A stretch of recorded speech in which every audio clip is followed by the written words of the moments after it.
So what I'm going to share with you is the method I use to farm my AA on every new character now, and how I level items, and how I farm Echoes of Memory.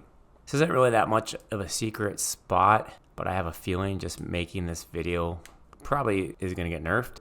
Since THJ's days might be numbered, this might let people enjoy this aspect of it for a little bit of time, but I just want to say there are faster ways to do this.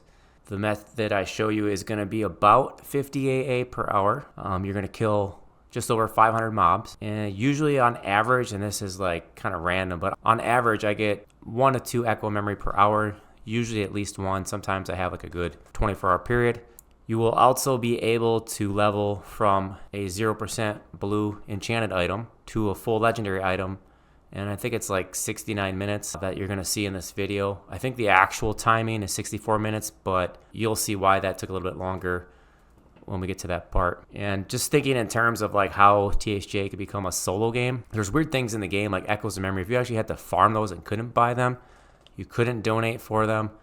Let's say, you're in a solo game, there's no marketplace, so how are you going to get like enough platinum to buy some of the things in the bazaar? A solo game would have to probably have some of those things changed, because some of these things will just take a while, I guess, to actually get. But if you're going to buy on a tuner, it looks like it's 26,249 platinum right now. Now, when I was mainly farming and selling items, because I use this character mainly to make legendary items, you would have your cost of what it is to have a green item, and then you'd have to add in 10 Echoes of Memory. And I think when I did this Echoes of Memory, because you can get these from both the merchants here on a tuner, Echoes of Memory were like 900 or 1,000 platinum, so it was way cheaper to buy the Echoes of Memory than to go to the vendor and get it for 26,000 platinum.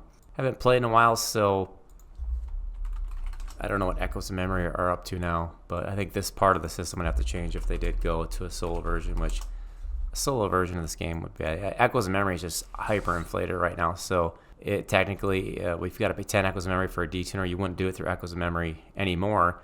You would actually sell the Echoes of Memory that you farm and then buy the D-tuner for 26,000. Now, some people don't get this, but at some point, these Echoes of Memory, if this was like a static game, not under legal threat, these Echoes of Memory are just going to be exactly like Chronos. They will hit a black market because they do provide some type of advantage. Like I said in one of my other videos, you can donate $100 and get 400K, and I don't even know what some of the items are now. So this is one of the items I used to just buy and sell, and it doesn't look like it's actually dropped that far, between 43,000. So picture buying these hammers, and I sold probably 50 plus of these hammers doing this. So basically the strategy for this is everything on this character, including the gear it's using, including the pet gear it has, I leveled myself. So you can buy this hammer here for 2,200 platinum, and within an hour, turn around and sell it for about 43,000. You add in basically the 2,200 plus the 26,000 for the D-tuner. You're at 29,000. You can sell it, maybe make 10 to 13,000 profit. When I was doing this thing sold 50,000 a pop easy. And on a tuners, like I said, it's probably about 10K if you bought Echoes Memory back then. So I was making a good 40,000 platinum off each transaction. Made a lot of money that way, and what that did is enabled me to do things that used to be hard, like before Zeb got nerfed, or Saru. I could buy some of those augments. So that's how I got them. Now, to do this strategy, you do need to have Plains of Power unlocked.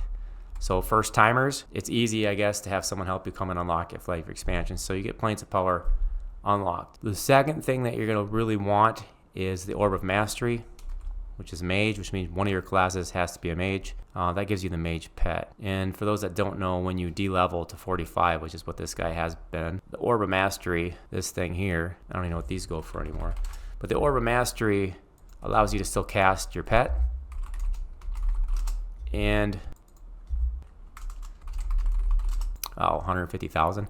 So I have like 3 or 4 of these sitting around because they're that important to have on your mage, because when you cast the pet out, you're going to want to have at least a symbol of ancient summoning. This used to be a hot item to sell like right away, even the green ones, like the first week of playing a time, like this was like the thing, but you're going for the focus effect of Minion of Eternity. So that's going to turn your pet into, I think, level 65, pretty much beast off the epic. Now, you're a new player, you don't got any platinum, you don't have enough money for an epic, because they look like they're pretty expensive. The other thing you can do and still utilize this strat to about half pace, which is a lot of you that are building into the game are going to have to actually work this strategy in at half pace, I'm calling it, and this is probably going to get changed to or nerfed because I'm not even sure it's supposed to be in the game. It's the only pet that worked, but the level 2 mage pet, I think. Let's see if I even have that pet on here. The water pet. So I'm not going to undo my epic pet, but the level 2 water pet, and like I said, this might get fixed. For some reason, it interacts with this. And if you cast this level 2 water pet and you have this equipped, then I think the pet is like level 60, which is going to be enough to halfway play the strategy I'm going to show you. So instead of 500 plus mobs an hour, you're going to kill 250. And we're going to get to that in a second. So the key is level 45 because we're going to use a zone that has lower level mobs, which I never thought that they should have allowed you to level items based off your level. I thought like the items themselves would have a level and you had to kill, if something came from Planet Time, it's like level 65 item technically. So you should have to kill like level 65 enemies. Like you shouldn't be able to level items off of your level. But here we are. So download level 45. So the 2 classes that you need for this strategy, these are mandatory right now, are the Bard and the Mage. So when I made this guy, I did Bard, Mage, and the Cleric. This is not. I don't know if this is a valid combo. I'm not gonna say it's not a valid combo to use because that's probably not bad. But the reason I have the Cleric is because of the items I was trying to level and sell in the Bazaar, which is the Hammer of Holy Vengeance. To use the power slot to level items, you have to be of that class. So you don't even need 3 classes, but you do need a Bard and Mage. You need a Mage for the pet, and you need the Bard for songs. The 3rd class can be something specific for an item you want to level that these 2 don't cover, or something that supports the strategy you're about to see, which a Cleric kind of does for HP buffs, but you can also just get those too.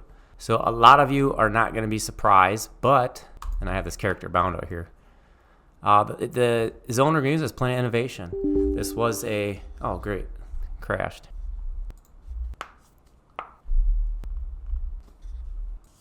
All right. So none of you are probably surprised that I've played EverQuest at all, but the room we're going to use, or the zone we're going to use, is Planet Innovation. So you will need to do the key quest up here, I think is where it starts. And then, you escort the guy and get the key or whatever. After collecting some parts, you turn into him. But you got to be able to get to where the behemoth is. And that's the room I'm in right now. Now, one thing is if you were to clock out of here and port out and come back in, the spiders are going to be extra spawny. I don't know how to say that any better, but you're going to get swarmed, and a lot of people are going to die if they're not ready for it. That's where you have your AAs and stuff up, which this is a fresh login for the first time on this computer, but you'd want to have all your pet AAs and swarm and all that stuff up here so that you can handle it. This is completely legitimate right now in the game, but basically, and I'm going to run through a fast version of this that I separately recorded. See how they're stacked up like that? That's what you want to avoid because you're going to get too many. But these spiders don't stop spawning even after the behemoth is killed. You can see they're walking to the room. So you get 4 relatively quickly. So 4, and because I'm level 45, they're red. So you can see how we're killing 500 plus an hour. They just keep pouring in. This level 65 pet, especially with level 65 pet, thanks to Symbol of Ancient Summoning, and all this gear was leveled, so you can buy green items levels. But basically, I go with the Kelp Hilted Mace, and I have all life tap stuff in here. The goal is to keep this pet sustained, so you can see sustain. And then I think I just did some basic stuff in here. He's got okay gear, but he doesn't have to be best in slot for this to work. I think I just bought Grimoires, so I bought SK stuff because that has good AC, good HP, and then spell power and all that fun stuff. The actual character that you have doesn't really need good stuff, but you'll end up with good stuff because you're leveling items for basically free every hour. You can buy all 17 or 18 whatever slots it is in greens, and in within a day you're gonna have 900 A. I think you would get 18 hours of level or gear. So in 18 hours you would have all legendary gear from your greens if you're paying attention and watching it, and you would have 900 AA. I think you can get about 1200 AA a day doing this, and then you'd have a bunch of Echoes Memory, whatever, and then you can start selling stuff. Or what I do with all my alts now, I start off in this fashion every alt. I level all their gear cheaply because I buy all greens. I get them about, I think you need I want to say you want to have at least 3,000 AA. Like I won't even take my alt characters out for a spin or try any combos until they have 3,000 AA. Then what you do is you take this up 100 AA and level 65 and go out in the world. So that whole process there is relatively quick. By 3 days or casually over a week, you can get your 3,000 AA, all the gear you need and whatnot. So this guy maxed out on A like long before they had the fireworks stuff, and most of the time I just ignore the fireworks. So, it's got 52 A right now, 42 unspent, but I've been just burning it in fireworks when I see it's maxed out. So the reason that you would do this and not like the Umbral Plains or any other like AE pulls is because you don't have to do anything. All you need to do is keep your spells running. You can use the level 2 Chords of Dissonance. When you cast that, when you play that song and these come in, all these mobs continuously aggro you. Now I will say having your third class, maybe as like a warrior or something, maybe that has like some type of like stun AA, anti-stun AA would be helpful, because you will get stunned, which means you'll have to be at your computer to turn your song back on. Now anybody that's watched any of my other videos on the live TLP and multi-boxing, wink wink, keep your spell on, you can probably figure out a way to keep the song running efficiently, let's say, effectively. But you could watch TV, do your homework, and this pet's going to basically kill everything, do all your stuff. I think the only thing that you want to do is make sure that you are at the computer, because you don't want to get into any violations of like unintended gameplay. But this is legit. There's nothing wrong with doing this strategy. You just have to be here to turn the song back on.